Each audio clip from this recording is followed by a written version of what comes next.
नमस्कार दोस्तों, स्वागत है आपका मेरे चैनल अनलिमिटेड स्टोरी पर। आज मैं आपको तेनालीराम की रोचक कहानी सुनाने वाली हूँ। अगर आपको कहानी अच्छी लगे तो वीडियो को लाइक, शेयर और मेरे चैनल को सब्सक्राइब जरूर कीजिएगा।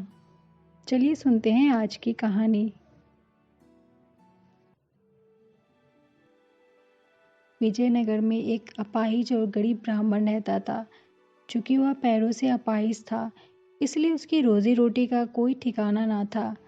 उसने कई बार महाराज कृष्णदेव राय के दरबार में सहायता की गुहार की, किंतु राजपुरोहित ने कभी उसकी बात को सिरे चढ़ने न दिया।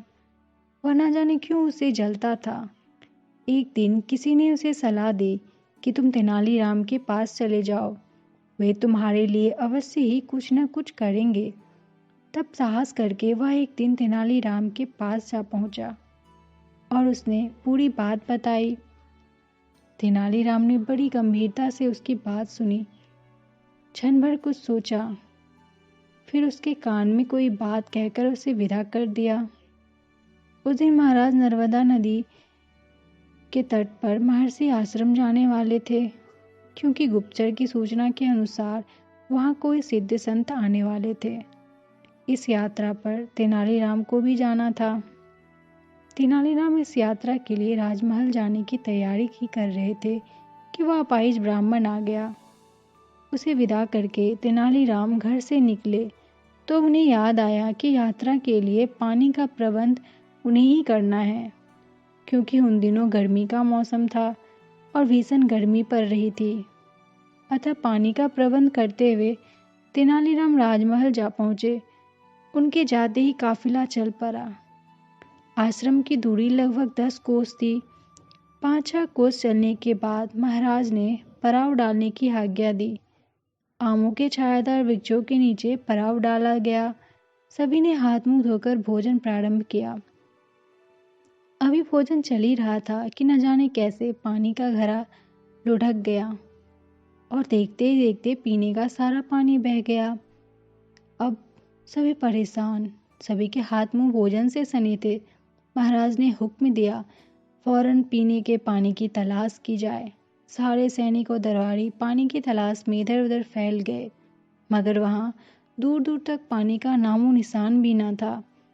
तभी एक दरबारी आकर बोला, महाराज, दक्षिण दिशा में कुटिया में ठंडे पानी से भरे 6 घड़े रखे हैं, किंतु कुटिया खाली है।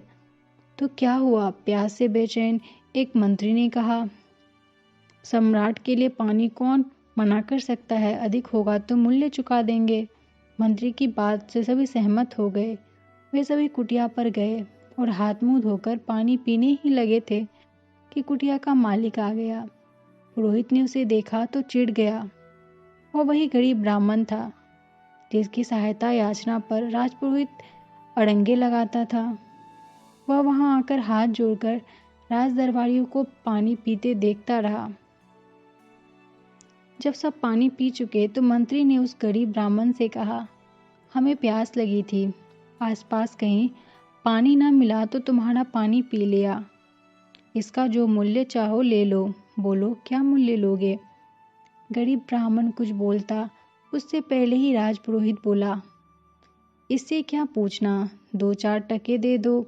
गरीब ब्राह्मण हाथ जोड़कर बड़ी नम्रता से महाराज कृष्णदेव राय से बोला, नहीं महाराज, मैं पानी का मूल्य नहीं चाहता। हाँ, पानी को प्रसाद समझकर आप इस गरीब ब्राह्मण को कुछ दक्षिणा देना चाहे तो आशीर्वाद देकर स्वीकार कर लूँगा।